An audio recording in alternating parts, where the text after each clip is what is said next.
Erwin Rommel was a brilliant general. Fast, decisive, and bold. He consistently outmaneuvered his enemies, inspired his troops, and dominated the battlefield with tactical genius. And yet, ultimately, he failed.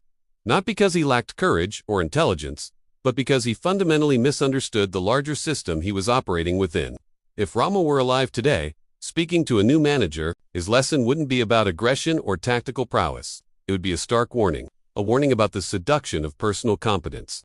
His first lesson would be this: being good at the work is not the same as leading the work. Rommel was a phenomenal operator. He excelled at rapid maneuvers, exploiting enemy mistakes, and leading from the front.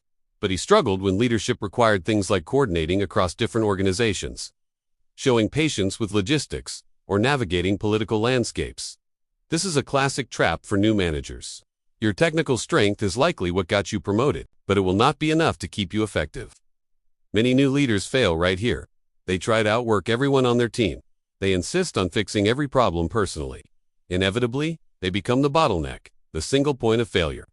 Rommel, looking back, would tell you that if you have to touch everything, your leadership cannot scale. You're just a highly paid individual contributor with a fancy title. Next, Rommel would teach you that context will defeat brilliance every time.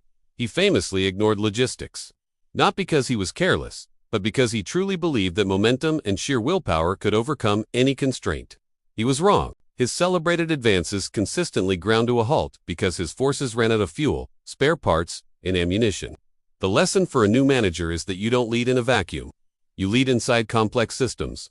You have budgets, internal processes, dependencies on other teams, and yes, office politics. Ignoring these realities doesn't make you bold. It just makes you and your team fragile. You can have the most brilliant idea in the world, but if you can't get it funded or approved, it's just an idea. True leadership means understanding and navigating the context you're in, not pretending it doesn't exist. His third warning would be about the danger of speed. Speed without alignment creates burnout. He'd say, Rommel moved fast, often too fast, for his own supply chain, his allies, and even his own command structure. His subordinates admired his drive, but they were often left exhausted, overextended, and vulnerable. As a new leader, it's easy to confuse frantic activity with progress. But teams don't fail because their leaders demand effort. They fail when leaders demand relentless effort without providing purpose, clarity, and time for recovery. Velocity without alignment just creates confusion, fatigue, and quiet disengagement. People might be running in circles, but they're not moving forward together. Remember, momentum feels like leadership, but sustainability is leadership. Then, he would caution you about your own charisma. Rommel inspired incredible loyalty. But that fierce loyalty created a dangerous distortion field around him. People stopped challenging his decisions. Bad news was softened before it reached him. Critical warnings were delayed. As a new manager, if people admire you too much, you can stop hearing reality. Charisma is particularly dangerous early in a leadership journey because it can replace genuine feedback and suppress healthy dissent. You start to believe your own hype. Rommel would warn you, if no one on your team ever pushes back, if no one ever questions you, you are already drifting off course. You just don't know it yet. This leads to his fifth, and perhaps most crucial, point. Winning locally can still lose the war. Rommel won battle after battle. He was a master of the tactical victory. But he lost the campaign. Why? Because his strategy outpaced his resources. The overarching political realities outweighed his battlefield successes. Eventually, the brutal truth of the larger situation caught up with him. For a manager, this is a lesson about avoiding tunnel vision. You can hit all your team's targets, exceed every metric, and impress your direct leader. But if you do it in a way that damages the wider organization, you are failing. You might burn out another team to hit your deadline or hoard resources that others need.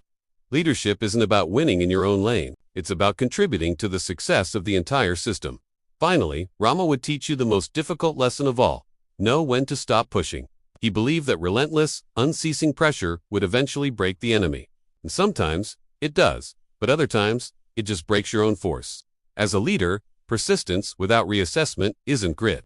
It's just stubbornness. Strong leaders know how to pause and take stock of the situation. Great leaders know how to adapt their plans based on new information. And the wisest leaders know how to change direction early and quietly before a small problem becomes a catastrophe.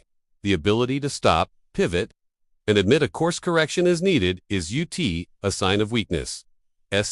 Ultimate sign of strength. So, what is Rommel's final warning to a new manager? He wouldn't tell you to be more aggressive or to dominate your peers. He would look you in the eye and say, "Do you want to confuse your personal competence with true leadership? Don't ignore the system you work in. Don't let your desire for speed replace sound judgment. And never, ever let admiration silence the truth. Because brilliance without context doesn't scale. And leadership without awareness will eventually collapse under its own weight." Thank you for watching. If you found these lessons valuable, consider subscribing for more insights into leadership and strategy.